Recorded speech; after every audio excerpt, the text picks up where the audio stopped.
Spending 12 months living and working in Antarctica would hold little appeal for many of us, but that's exactly what one young Victorian woman's about to do. Also some firelighters, because it could get a bit chilly in the old igloo. Ladies and gentlemen, could you please welcome Rachael Robertson.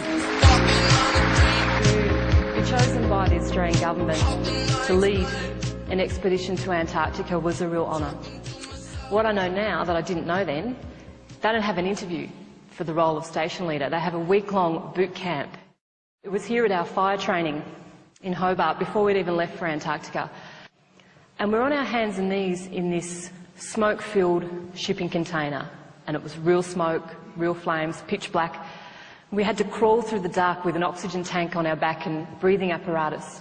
And I honestly just wanted to get up and run away right there and then. But then I realised, I was the leader of the expedition.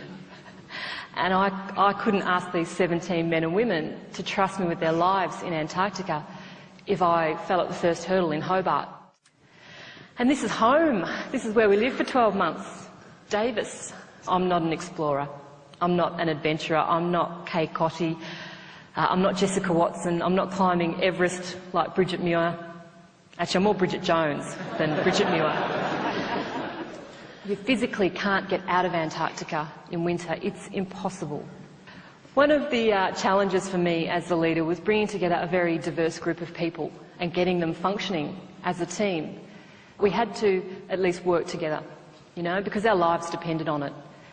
The sexual tension was so big, but so unspoken, like an elephant in the room. This is our bachelors and spinsters ball. From May till August, we can't go outside. It's pitch black. So there's nothing going on outside, so the focus becomes in here, on us. So if we don't have something to look forward to in the next week or two, we start picking on each other. I've noticed there's a few women here this morning, so I'm going to point out for the ladies in particular. That's me in the green satin dress. That is not my green satin dress. I found it in a dress-up box down there.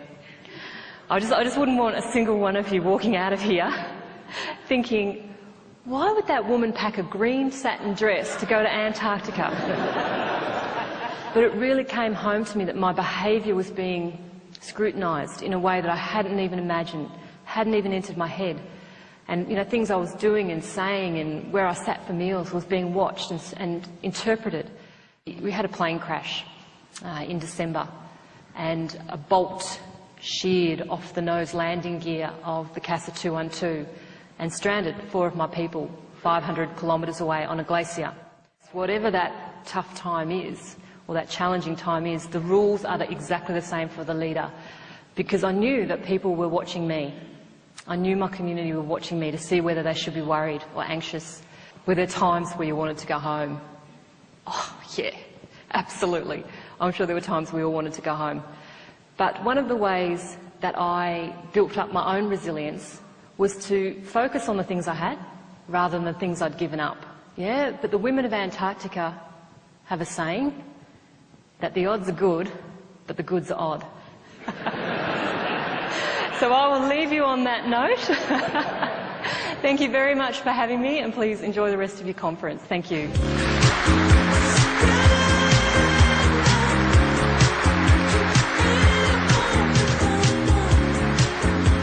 It was inspirational. It was fantastic. We really enjoyed it. Very inspirational.